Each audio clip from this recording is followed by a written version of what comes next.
Hello दोस्तों, स्वागत है आप सभी का आपके अपने एजुकेशन चैनल एसन गुरुकुल पर। दोस्तों, हम लोग पढ़ रहे हैं आधुनिक बिहार का इतिहास एवं इसके अंतर्गत हम लोग भारतीय राष्ट्रीय आंदोलन के बारे में पढ़ रहे हैं। भारतीय राष्ट्रीय स्वतंत्रता आंदोलन बिहार के संदर्भ में कि बिहार का भारतीय राष्ट्रीय आंदोलन में क्या योगदान रहा है। तो इस अध्याय के अंतर्गत हम लोग पढ़ेंगे साइमन कमीशन के बारे में कि जब साइमन कमीशन बिहार पहुंचा तो क्या कुछ हुआ।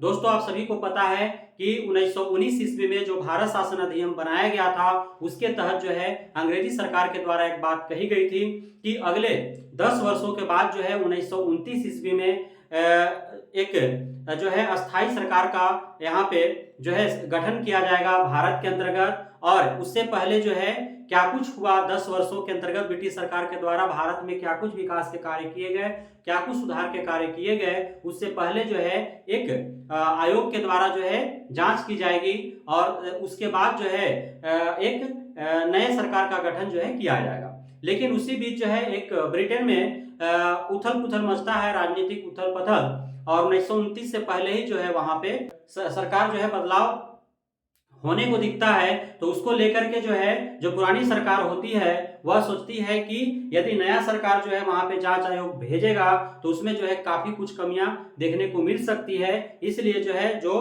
तत्कालीन सरकार थी वह 1929 में जो भेजने वाली थी उसे जो है 1927 में ही एक आयोग का गठन किया जाता है और 1928 में जो है वह भारत पहुंच जाती है। तो यह जो आयोग का नाम था वह आपका था भारतीय विधिक आयोग।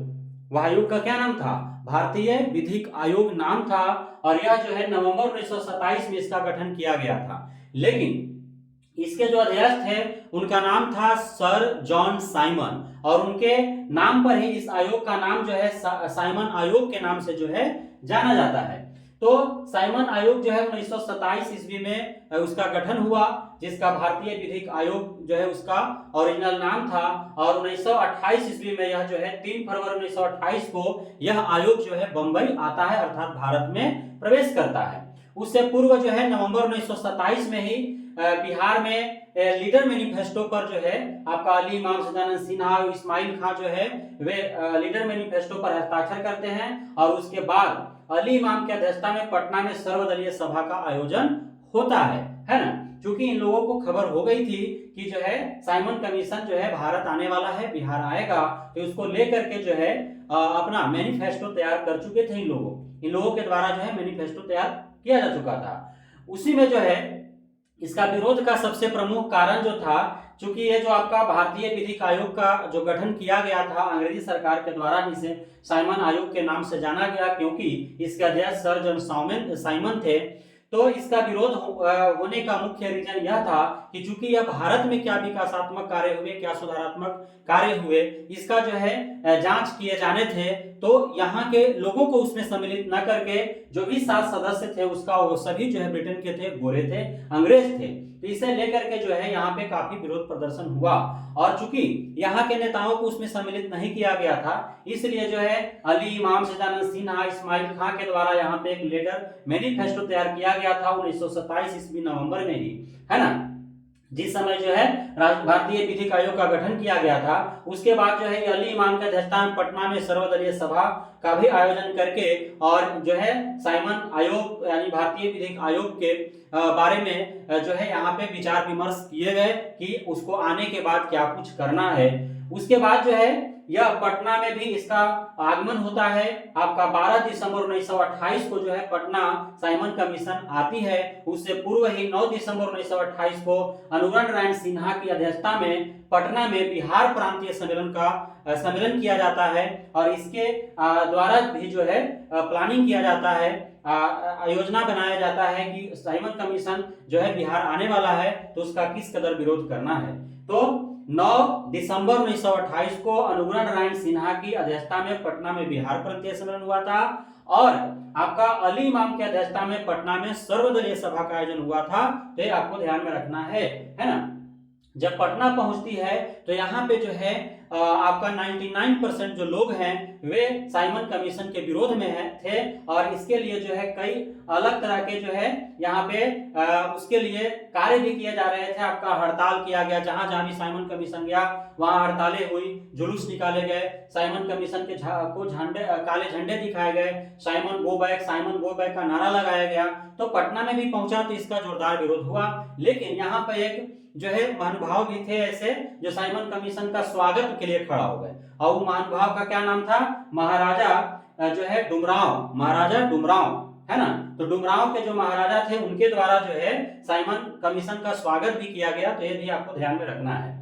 उसके बाद जो है क्या हुआ, इतने विरोध प्रदर्शन के बाद जो है साइमन आयोग के द्वारा भारतीयों को चैलेंज दिया गया कि हम जो है आपके हित में ही कार्य करने वाले हैं, क्या कुछ हुआ है इसका हम जांच करेंगे, इसका रिपोर्ट तैयार करेंगे। उसके बाद आपके लिए नए स्तर से जो है एक खाका तैयार किया जाएगा और नए सरकार का गठन किया जाएगा, जिससे विकास में जो है और तेजी आएगी।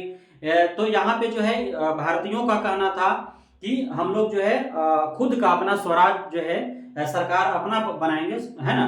तो इसको लेकर के जो है साइमन कमीशन चैलेंज कर देती है कि आप अपने लिए जो है एक खाका तैयार करके दिखाइए, है ना।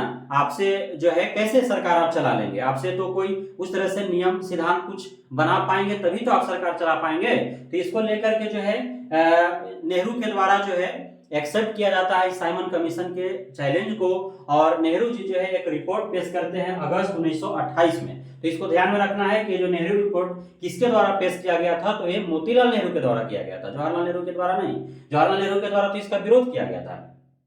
तो अगस्त 1928 में नेहरू रिपोर्ट पेश किया गया, और उसके बाद जो है आपका 1929 में आपका लाहौर अधिवेशन हुआ, जिसके अध्यक्ष जवाहरलाल नेहरू होते हैं। और वहां से जो है स्वराज के लिए, है ना, कि भारत में संपूर्ण स्वराज की प्राप्ति हेतु जो है वहां से घोषणा की जाती है। और उसके बाद जो है 26 जनवरी 1930 को प्रथम आपका तिरंगा झंडा भी फहराया जाता है। भले वो झंडा आज वाला तिरंगा नहीं था, दूसरा तिरंगा झंडा था, तो ये फहराया जाता है। वहीं से जो है स्वाधीनता की मांग की जाती है, स्वराज का मांग किया जाता है। ये सब कारण जो है, ये सब जो है आपका घटनाएं घटी साइमन कमीशन के आने के बाद। वहीं जो है मार्च 1929 ईस्वी में जो है आपका जीना के द्वारा एक अलग तरह के मांग भी किया गया, या जो है 14 सूत्रीय मांग रख दिया, है ना। ये घटनाएं घटी। इसके बाद जो है लाहौर अधिवेशन होता है। लाहौर अधिवेशन के बाद जो है आपका सविनय अवज्ञा आंदोलन जो है वो प्रारंभ हो जाता है दांडी यात्रा के साथ। तो अगले हम लोग अध्याय में पढ़ेंगे दांडी यात्रा और सविनय अवज्ञा आंदोलन के बारे में। तो फिर मिलते हैं अगले वीडियो में, तब तक के लिए धन्यवाद।